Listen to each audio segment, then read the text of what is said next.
first of all, is a name which has a meaning.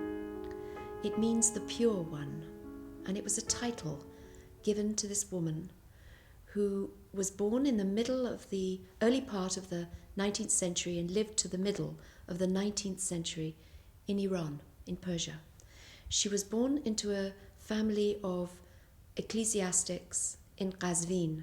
Her father, who was the middle brother of this family, we know very little really about the historical family, but I've always thought of him as struggling to find a balance between the two extremes in the family, because he was both a man of the world, aware of what was going on, and also very pure-hearted, I think, and had great integrity. He had the vision of realizing that this girl who was born as his eldest daughter had remarkable intelligence and deserved to be educated. And he did what no father in 19th century Iran would have done, which was he gave her the education of a boy, which in those days, at that time, would have been the education of theology in the theological colleges of Karbala, which is where she went with her husband, who was her cousin. When she was 13, she was married, as was the norm in those days. And she went to Karbala with her husband, who was a student at the college, and she listened from behind the curtain. And she began to do more than listen. She began to interrupt. She began to argue. She had her own opinion, and so she caused a scandal. Of course, everybody in the family was shocked. The father was blamed, of course, in the beginning. And then it seemed to them that she was just going too far, because she adopted ideas that were considered heretical at that time. She was attracted to the teachings of the herald founder of the Baha'i faith, whose title was the Bab, which means the gate. And his message at that time was to alert the Iranian people to the need for reform, to the need for change, to the reason for getting themselves ready to accept a much larger interpretation of religion and reality than they had had before. He said the time had come to widen their minds, to prepare them for the acceptance and recognition of that one whom he called the one whom God shall make manifest.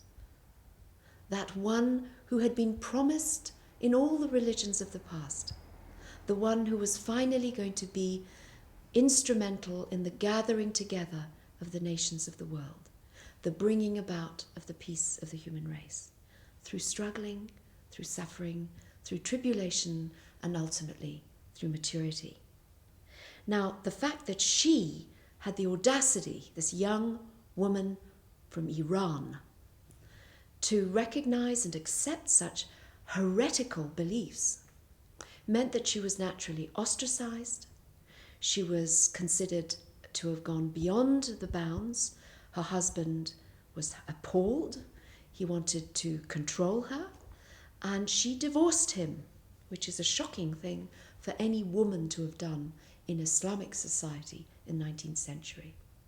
She was deprived of access to her children. They were removed from her influence because she was considered a heretic. She was ultimately chased up and down the country and had to go from house to house, place to place, to be in hiding, until finally she was captured and brought to Tehran and put under house arrest under the instigation of her husband, who insisted that she was not only a heretic but a criminal. And the possibility of her being killed was evident, but it was very interesting to consider that the laws of Iran towards female heretics finally sort of protected her. She was not supposed to be a heretic if she was female, really, because she wasn't supposed to have a soul. So how could you have an opinion that was so outrageous if you couldn't think?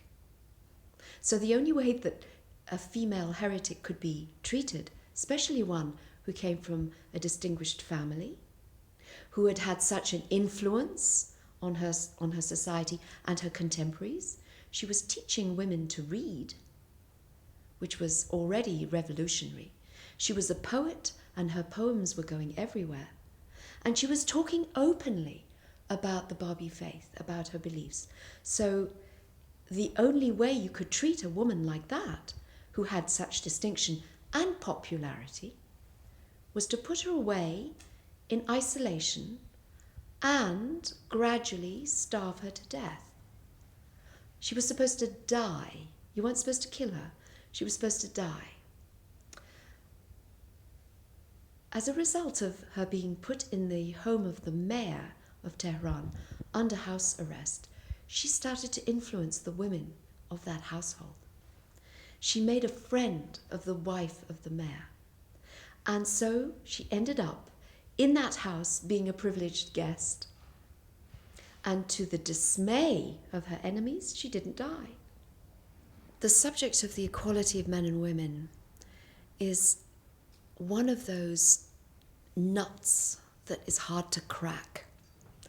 When I think of our times, our age, our epoch, if I could be so presumptuous as to zoom myself out of our solar system and go to a galaxy and take a look at the human race at this point in time, I would say that the issue of the equality of men and women is the fault line on which so many other factors, so many other questions in society come to a crisis point. The fact that in the Baha'i faith, the one that we would call the manifestation of God for this age, the founder of the Baha'i faith, Baha'u'llah, should make that issue one of the fundamental principles in his teachings, tells me that it's going to take us a long time to understand what it means, and that it is vital to try to work it out and understand what it means, because it's going to impinge on everything else. So, yes, Baha'u'llah gives us this extraordinary challenge to work on the equality of men and women. And from the moment when he said that 150 years ago to today, how many different versions and attempts we've made in the East, in the West, to try to understand the meaning of that word, equality. They say that when Tahirih was going to be killed, the last words she said was, "You can kill me as soon as you like, but you cannot stop the emancipation of women." I mean, who knows whether she actually used those very words. But if she hadn't said that, exactly like that, she would have said something similar, I think. The meaning in those words is what she would have conveyed, one way or another. Because she was clearly a woman who understood the importance of a balance in society.